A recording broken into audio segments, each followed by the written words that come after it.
UNTETHERED Northwest. It's time for our Monday morning book club, and today the story of making a move for love. When academic Hayley Katzen fell in love with a farmer named Jen, within a few years she made the big decision to move to the country to be with her. At first, the romantic allure of living in pure isolation on a small cattle farm west of Lismore was strong. But then Hayley began to struggle with many of the extremely demanding elements of running a working farm. She also began to question her own identity as someone new to the Australian bush, and she faced her own health crisis. The book, it's a memoir called UNTETHERED, and Hayley and her book will feature at the High Country Writers' Festival in Glen Innes this weekend, and Hayley joins us now. Good morning, Hayley. Good morning, Christy. Thank you for this opportunity. Oh, thank you for your time. Your move to the country has been a huge learning curve by the sounds. Is that how you explain it? Oh, absolutely, Christy. I think I've learned so much about Australia because I'm originally from South Africa. I've learned lots about Australia. I've learned lots about rural life and people, and I've learned lots about myself, which I suppose is, one of the big things in life and what makes the material of a memoir too. How long have you been living west of Lismore for? Look, I've lived on the farm since 2005, but for the 5 years before that, I was still working at the university in Lismore, and Jen and I were together, so I would come out here for lots of weekends and holidays. Okay, all right. So, time. And so, yeah, 2 decades or so. That's right. Yeah. Can I ask what prompted that move where you thought, you know what, I'm going to go and leave, leave the coast and head inland? What was the turning point there for you? It was the bushfire. To be honest, I really thought I would never live here. I was no way, Jen. That's your place. This is mine. We'll have a kind of an independent, autonomous relationship and enjoy each other on weekends. But in 2002, the area where I live was hit by a massive bushfire.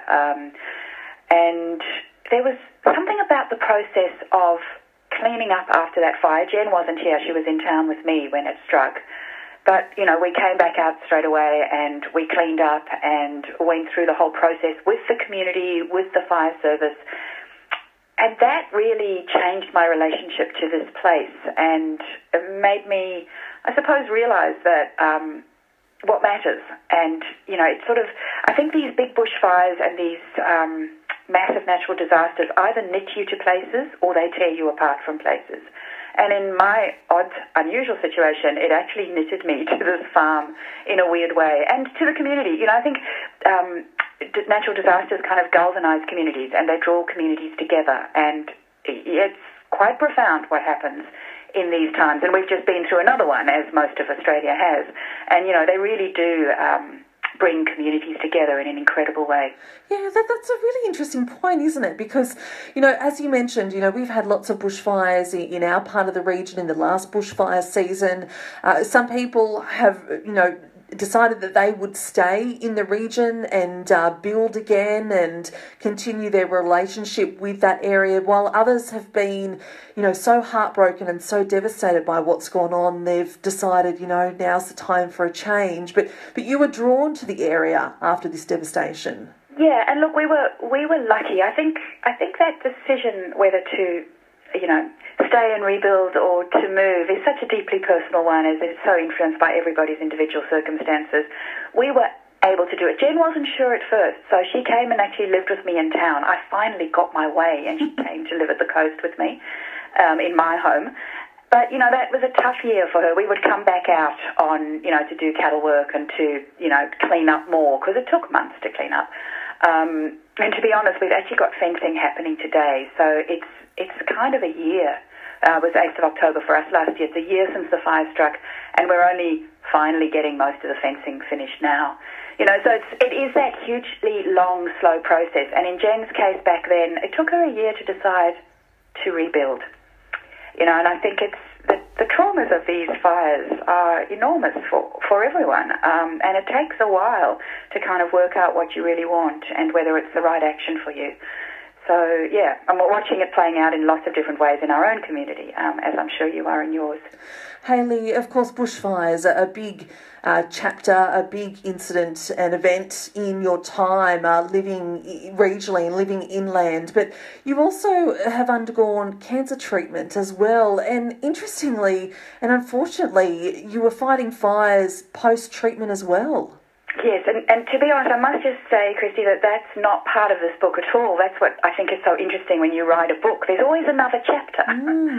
So this book ends back in 2017 when I felt that I had actually finally found a belonging, which is really a belonging inside myself. So, yes, I was diagnosed with stage 3C ovarian cancer last March, and the odd, amazing thing is that, well, for a start, I was operable, which is really a very, very lucky thing for me, but lots and lots of chemo, lots of very big surgery. But the amazing thing was that I submitted this manuscript, which I'd already written, but I just rejigged it. I submitted it the day I went up, just the day before I went up for surgery, and it was 3 weeks later, it was my first day back in chemo, and I got the yes from Ventura Press that they would like to publish my book. So, in a way, I've gone through this it's pretty heavy going, this cancer business, and I had a recurrence this year, so I've just had surgery 3 months ago again.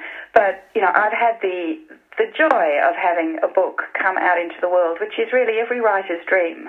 So I've been incredibly lucky to have this lovely bit of light at the same time as having to deal with quite big health stuff. But, what's been lovely in a small community having a cancer diagnosis is just everybody's deep care for me and concern for me.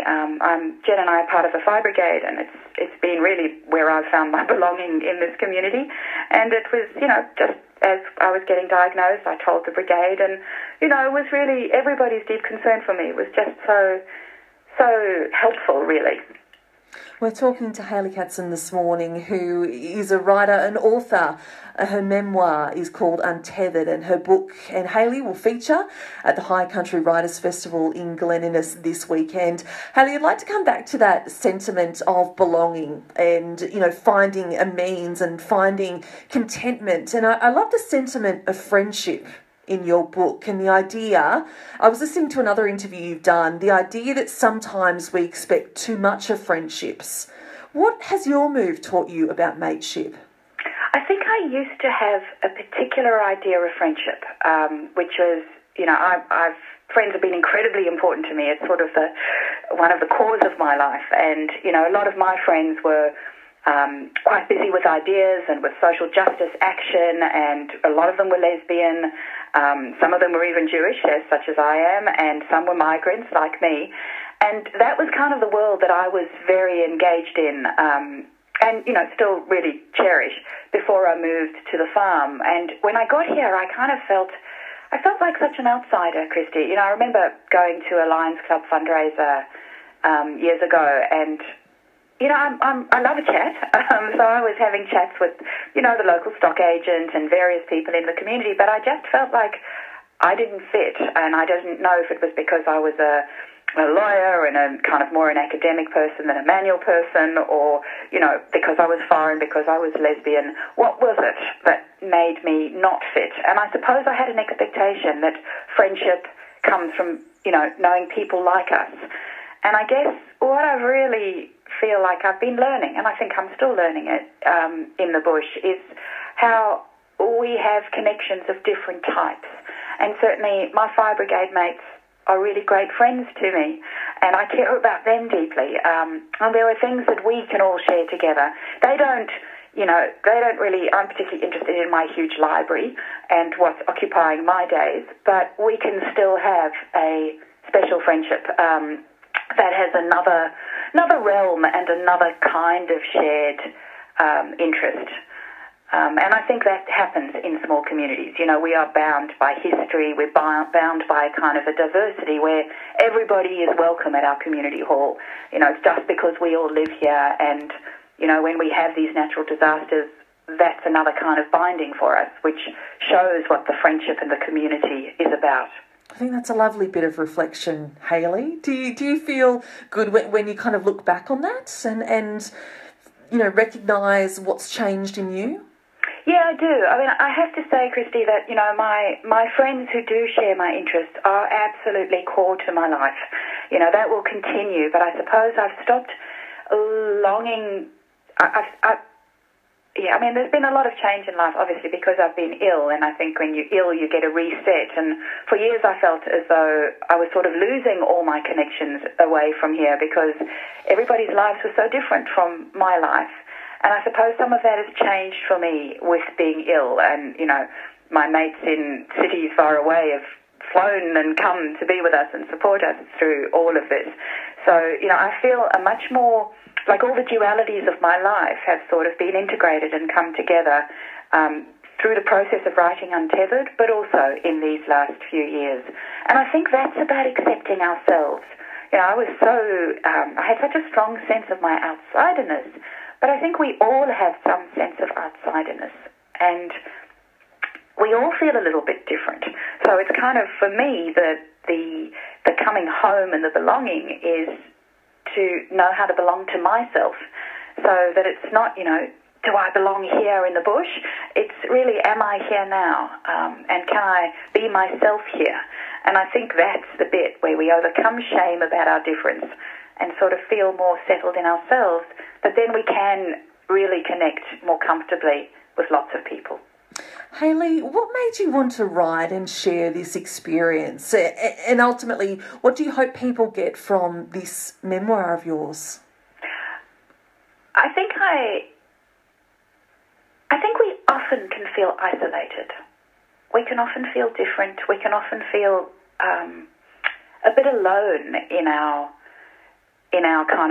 living, wherever we are, whether we're in cities or in the country. But I think certainly, being in the country has made me much more aware of it. And I suppose I hope to reach across some of those boundaries and for people to feel a sense of knowing that we are all on this kind of learning how to live pathway, really, and that we all feel different emotions and challenges, and that we can get through them. I suppose too, it's something about accepting diversity in all our communities and in ourselves and in our lives, and I hope to really communicate something about that. Just that multidimensionality, really, of ourselves and of our communities and, country as a whole. But yeah, for me, I suppose I turned to writing. I'd worked in law, so I worked for federal government for a while, and then I worked as an academic at Southern Cross University for some years and did a lot of law reform, and I kind of hit the wall with it. And I realised that I couldn't change laws through law. And that, really, I was more interested in hearts and minds. So I started out writing a play, and then I kind of moved. And, it's been a long journey for me before a book. I've published a lot of short stories and a lot of essays, but this is, it's taken a long time to find the narrative thread of my life. And I've certainly, worked in theatre and in fiction, and then I ultimately came to writing non-fiction, which I think is where I've found my voice, and I've learned a great deal, and sort of claimed myself in a way. There's a beautiful, I don't know if you know the writer Hilary Mantel, but she writes about writing a memoir was like claiming copyright in herself. And I think that writing a memoir has done that for me. And I suppose I hope that readers will feel a resonance for their own stories and that they too can claim copyright in themselves. Hayley, it's been so lovely to talk to you today. Thank you for joining us as part of our Monday Morning Book Club. Of course, you are appearing in conversation with Michael from the Makers Shed this Saturday from 12 until 1 o'clock in Glen Innes as part of this High Country Writers Festival. What can those that attend and those that check in expect on the weekend, do you think?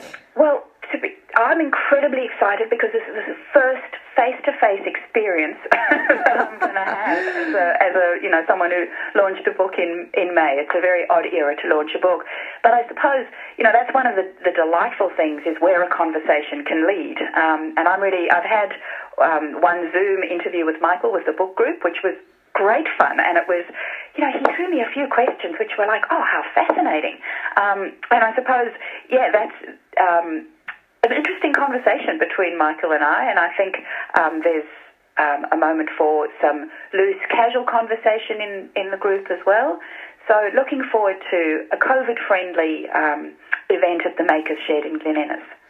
Good on you, Hayley. It's been great to talk to you today. Enjoy that trip to town, won't you? And thanks for joining us. Thank you so much, Christy. Thank you very much. Thanks, and to you. That is Hayley Katzen there, who is an author of that book. It is called Untethered, a memoir. And again, she is in conversation with Michael Birch this Saturday, September 19, from 12 until 1 o'clock at the Makers Shed in Glen Innes.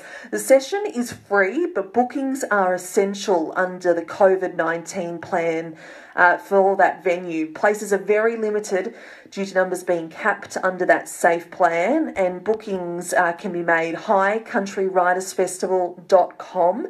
The festival will also continue on Saturday the 24th of October with author talks with Mary Moody and Nicole Alexander as well. So jump onto that website, highcountrywritersfestival.com, for more information. And again, Hayley will be in conversation this Saturday, the 19th of September, from 12 until 1.